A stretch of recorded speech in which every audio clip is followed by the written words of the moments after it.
morning, everybody.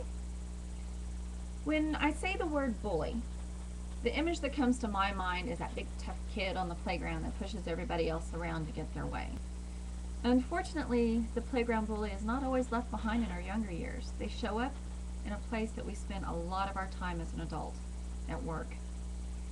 I'm going to discuss today how bullying in the workplace is defined and what these interactions can do to the victim emotionally and physically. So let's begin by identifying what a bully really is. According to Mogens-Abergel 2007 research study on bullying at work, a discussion of definitions and prevalence based on an empirical study. Bullying is a social interaction in which the sender uses verbal and or nonverbal communication regularly, weekly, and for a period of at least 6 months that is characterized by negative and aggressive elements directed toward the personality and self-esteem of the receiver. These behaviors include anything from harassment, exclusion, anything they can do to negatively affect another person's work. It usually escalates over a period of time and is repeated in the same manner over and over and over again. Typically, they use this as a way of punishing the victim because they feel threatened, the bully themselves feel threatened because the victim either may have better social skills, they may communicate more adequately, they may have a more positive reputation. And so they're trying to do whatever they can basically to ruin that reputation and to ruin that status as the good worker to make themselves appear better than they actually are.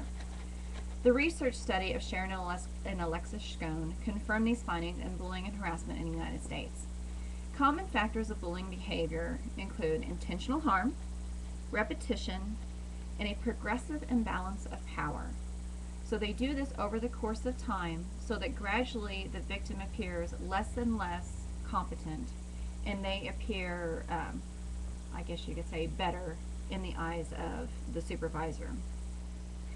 The bully is doing this deliberately and they intend to harm the victim, whether physically or emotionally. You know, it could be emotionally by as simple as spreading rumors on a continual basis, or it could even be physically, actually pinning somebody against a wall and getting in their face.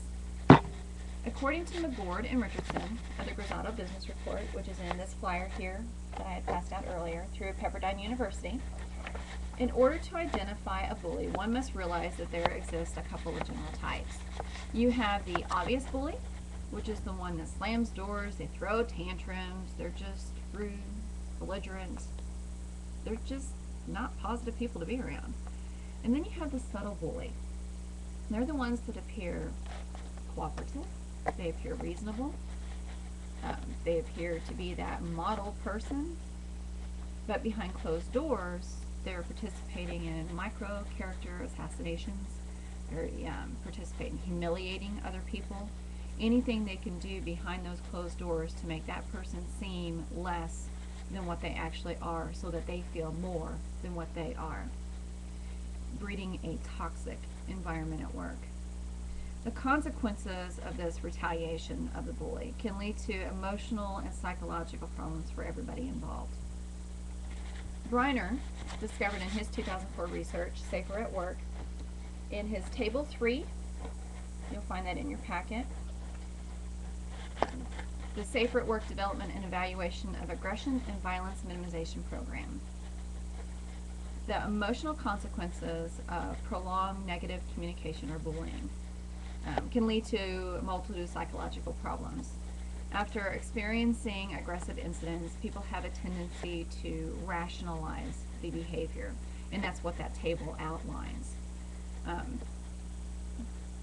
Initially, they might feel irritable, angry, depressed, shocked that it even happened to them, maybe even a little apathy, or, in a more severe case, they might even be afraid to even come back to work because they're afraid the incident is going to happen again.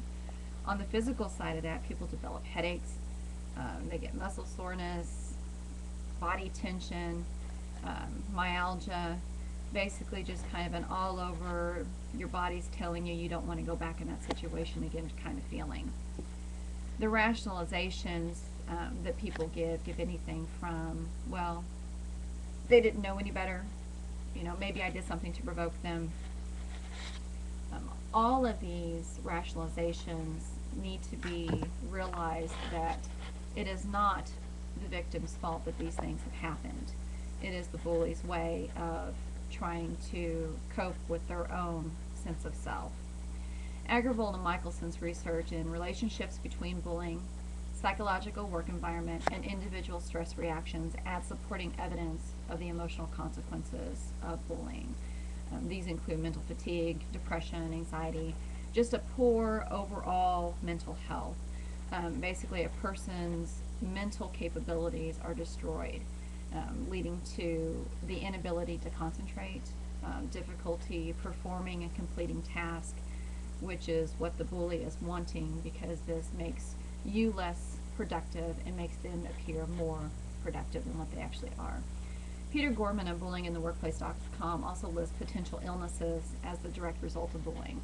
And these include nausea, diarrhea, lethargy, depression, anxiety, a loss of confidence, a loss of creativity. It can lead to drug addiction, alcoholism, and in severe cases it can even lead to attempted suicide, if not accomplished suicide.